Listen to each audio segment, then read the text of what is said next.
in my fucked up young mind, I felt like I wasn't a victim if I fought back. It wasn't a situation where I was weak, I was a victim of domestic violence. It was a situation like, oh, we're gonna fight like two niggas on the street because you're not putting your hands on me, you're not disrespecting me. Every time you put your hands on me, we're fighting back. And he saw that.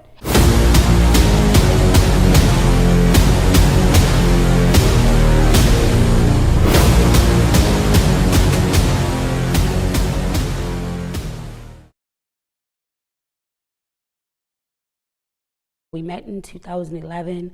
When I met him, he was amazing. Mentally, we were on the same level, even though he was a few years younger than me. And we kind of just hit it off, spent a lot of time together, getting to know each other. And he honestly just wowed me with his ability to just adapt so well to situations and speak so well. We had an amazing relationship. We went everywhere together. He was great to my children. He was good at just keeping me happy. Like anything that I could want, he was. And then he showed me so much love. He was so passionate. He gave me so much of himself. He sacrificed so much. He was always willing to go the extra mile for anything that I needed. Romanced me. I mean, flowers every day. My house used to be filled with flowers. Like, I'm like, yo, we gotta stop. You gotta slow down on the flowers. But, just because coming to my job, bringing me lunch every day, making sure I got home safely, cooking dinner, cleaning the house when he got home from work and I was at work and I was too tired. Like, I would come home and the house was perfect. Like, I didn't have to do anything. I could come home. I would have nice bubble baths waiting for me, wine. He was the perfect guy. Like, it seemed so unreal. I had been in so many different crazy situations before as far as relationships go. So this was like a big change. Young guy willing to pay bills, and I know that sounds crazy, but a lot of people that young, he didn't have any children, so he didn't really have that responsibility of taking care of other people. But because of the kind of family he came from, it was natural for him, so he didn't mind. Like, oh yeah, you need help with this, I got you. Anything that you need, I'm here. And date nights all the time. Like, it was never a dull moment. Mini vacations, picking up my son from school, playing dolls and having tea parties with my daughter. I mean, literally, he was the perfect man. He did the most to make me happy, to make me smile. I could be having the worst day, and he would just stop what he was doing just to make sure I was happy, just to make sure I smiled, just to see a smile on my face. It was like that was all he wanted. So it seemed. I knew he had temper problems, but it was never towards me, and at first. And then when it became towards me, I was shocked. But the first time I saw him react so violently towards someone was when he was having a issue with his mother. They going back and forth about her not being in his life, and he stormed outside. We were on Harvard Road. He stormed outside, and it was a guy walking down the street. He walked up to him, said 2 words to him, and knocked him out cold, right on the street. And that, to me, rocked my world, because I was like, wow, like this is not the man that I grew to love. This is not the man who I knew to be a great person. This was somebody totally different. Like, he had just flipped, and I no longer knew the man that I was laying next to. What was his response? Like, did you bring it up to him? Like, what was that about? Why did you do that? I immediately started screaming, like, why would you do that? And he just looked at me. He looked at me straight in my eyes. He said, huh, and smiled. And I was scared shitless. I'm not gonna lie, I was like, okay, yeah, you can't even say nothing wrong to this guy. That's gonna be it. But I thought it was just towards men. I still didn't think it would ever be towards me. Never. We were in my apartment. It was a Sunday afternoon. I had just finished cleaning up the house, and he was mad about something that his mother had said to him the day before. And I was trying to explain to him that, how to basically love your parents without dealing with them all the way. And my son at the time was on his little four-wheeler. He was a small baby. He was probably about two, well, about 2 or 3. Yeah, about 3. Sorry. And he was like coming towards the bathroom. I was standing in the bathroom, and Rob was standing in the door of the bathroom, and my son was coming up on his little four-wheeler, and Rob said to me, he was like, you know what, you just need to shut the fuck up. Like, you don't know what you're talking about. He just started going off. He's like, shut the fuck up. Like, you don't even. And I said, listen, you shut the fuck up. Don't talk to me like that. Like, my son is right here. Like, you're doing too much. Relax. I'm just trying to have a conversation with you. So this is the part that gets a little fuzzy for me. Always. I can't remember exactly what I said, but that next moment, whatever I said, he looked at me with this grin, all brightness gone in his eyes. It was a smirk of the devil, and he head-butted me. My head went into this mirror that I had on the ledge of my bathroom. The mirror shattered. I had a little cut in the back of my head, and I look over, and my son is right there, seeing the whole thing happen. And I blacked out.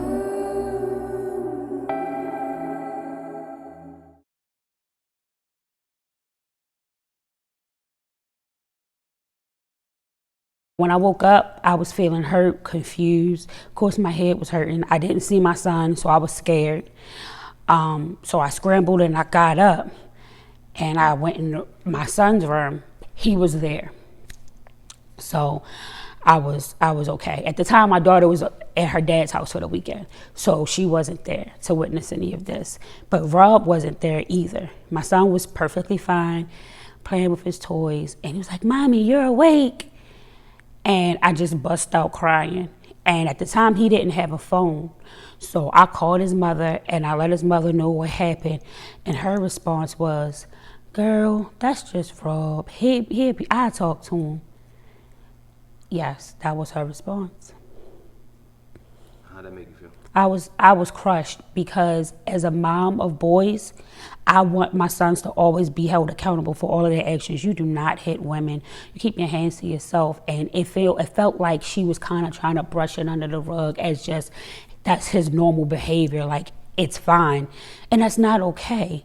Like, you're enabling this behavior. Like, oh, it's just Rob. He's just mad. It'll blow over. He'll be fine. What about me? Didn't ask me was I okay. Didn't ask me where my son was. Didn't ask me where he was. Didn't say anything other than she would talk to him. But it was so nonchalant, as in like he had just put his pants on. It was like his everyday thing. Like, oh, it's fine. And when he came back home, I told him, I said, you have to go. Just go back and stay somewhere else. Because at that moment, he was living with me. He had given up his apartment. That was one of the sacrifices he made. And moved into mine to pay all my bills. I told him, I said, you don't have to worry about paying anything else. I'm good. You need to go. You got to go. You can't be here. And he begged me, he cried, he pleaded. He said he was fucked up. He had never been loved like this. His mother didn't love him. You know, it was the woe is me pity party. You know what I've been through. You know what I'm faced with her and my family, and I give so much of myself, and I'm just fucked up. It just kept being key, you know I'm fucked up. And I made him still leave. I wanted him to stay, but I was hesitant. I'm like, you gotta go. Like, you can't be here. You did that in front of my son. He went in there and apologized to my son and cried and picked him up. And my son is 3. He's looking like, okay, he's not, but he's looking at him differently, but he's still allowing him to touch him, like pick him up. So he's looking at him a little, like he's a little scared, but then he's like, I love you. He's like, okay, I love you too. And I snatched my son out of his arms and I say, yo, you got to get the fuck out right now, or I am going to have somebody come and kill you. Like, I threatened him. I'm like, you got to go. Like, I'll have my people kill you, period. Like, you got to go. And he left. And then, silly me, I let him back like a week later. Week later, he was back.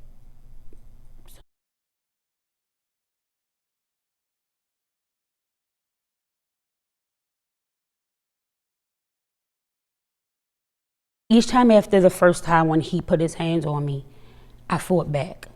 Everybody knows that I'm a fighter. Like, I'm not gonna lay down and just let you hit me. Like, I can't do that. I'm a mom. I value my life. And I felt like in my head, in my fucked up young mind, I felt like I wasn't a victim if I fought back. It wasn't a situation where I was weak. I was a victim of domestic violence. It was a situation like, oh, we're going to fight like 2 niggas on the street because you're not putting your hands on me. You're not disrespecting me. Every time you put your hands on me, we're fighting back. And he saw that. And for whatever reason, it made him want me more, act more passionately when we were good. But then it took it up a notch when we weren't, because he saw that I wasn't weak. What finally made me say enough, my girlfriend had hosted a cookout. Me and my girlfriend had hosted a cookout in memory of her mother, and it was supposed to be in memory of my friend. But it was, we morely get it around her mom passing. Anyway, we were at the cookout. Everything was good. And we started, I can't tell you why we were arguing towards the end, but he had been drinking, I had been drinking, and he was just going off about something. I don't remember. But my girlfriend's male friend took us home, because at the time I don't have a vehicle. He takes us home, and he's sitting in the front seat, and I'm sitting in the back, and we're still arguing. Like, we're still carrying on, going back and forth. And he said something to me to the extent of, like, I don't care about this guy sitting right here. Like, I'll choke the shit out of you. And I said, well, do it. I said, I'm not afraid of you. I'm like, you didn't hit me before. Like, do it. He leaned back over the chair like I was a bad kid and lunged at me. When he lunged at me, the guy stopped his car and I jumped out. When I jumped out, I'm like, oh yeah, it's on, because I'm tired. I jumped out, he jumps out, and he starts like hitting me and tossing me in the bushes. So I'm crying, I'm running down the street crying. My girlfriend's friend is like, come on, Key, get back in the car, it's okay. He's trying to calm him down, like, yo, you gotta chill, you gotta stop, you can't hit her, like, what are you doing? So he's trying to calm me down and tell him to go to fuck ahead. And somehow we get to my house, he drops us off, and he's like, you okay? And I'm like, I'm fine. And I start walking down the hill. My hill was slanted towards my apartment, and Rob is still furious. So he grabs me by my hair again, and he drags me the rest of the way by my hair down to the apartment. So I'm screaming, I'm kicking, I finally break free and I had a weave in. So when I finally break free, he has some of the weave in his hand. He now has ripped another ball spot into my head.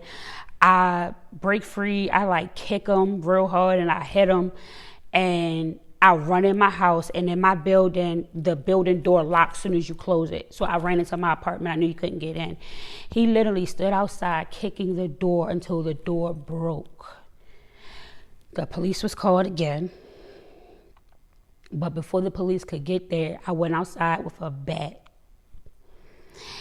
And I started swinging on him, and that's when he started backing up. I said, yo, I'm done.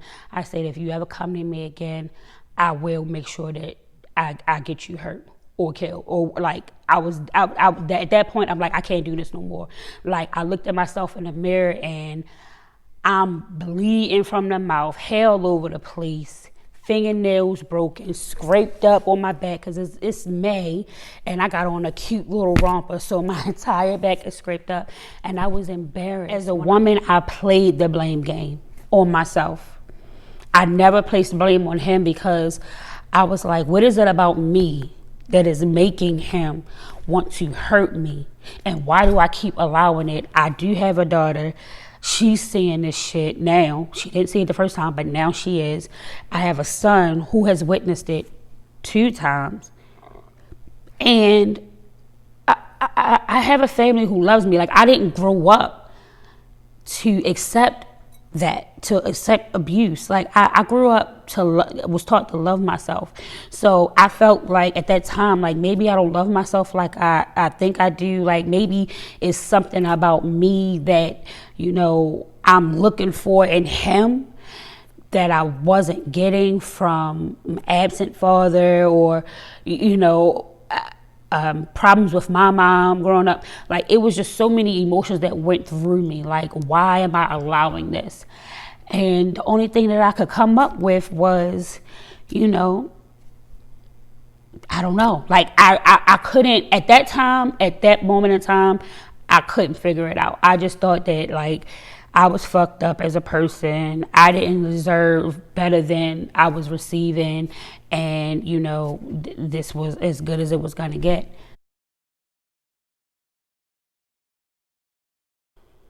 My healing process, I kind of just, I fell all the way into my craft of cooking, dancing, my love of dancing, and just my kids. So we doing extra activities, going on trips, and then I moved. When I moved to, I didn't move right away after everything happened. He had already been out of my life for a little while when I moved. But when I moved, that helped me even further because I didn't have to see certain things that would remind me of those dark places. Like, I didn't have certain triggers anymore.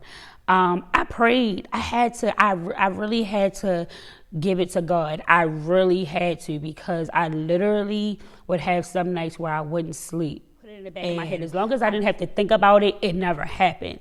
But certain things would resurface, and I would just tell myself, okay, Kierra, breathe. This is not your reality anymore. It's over. And then he found me again. And it was like, fuck. But this time when he found me, it was about apologizing. He laid it all out. He said, you know what? I'm sorry for everything that I did. And I want us to be able to move past it. I've always loved you. You were the best thing that ever happened to me. And, you know, I'm sorry, I really fucked your world up. Like, he took full responsibility for everything. He never put it on me. He said, Key, you weren't the problem. Like, you were perfect. You did nothing wrong. It was me. I was the problem. And I want you to be happy, and you deserve to be loved properly. That was a key component of also healing, because hearing my abuser admit to everything that he did and saying to himself, hey, I'm sorry, that was everything. Like, it to some people it wouldn't hold much weight, but to me, just being accountable. I'm not going back to you. You will never have me again. We could never be at that place again. But thank you for acknowledging how bad you hurt me. Thank you for being able to say, I did this to you and you did nothing to deserve it. I learned that people, you can't fix everybody. I have healing energy, a healing spirit, and I felt like I was attracting him.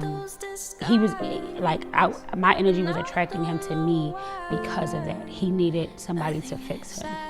He needed somebody to be a mother figure. He saw how good I was as a mom, so he kind of, and him being younger, he kind of,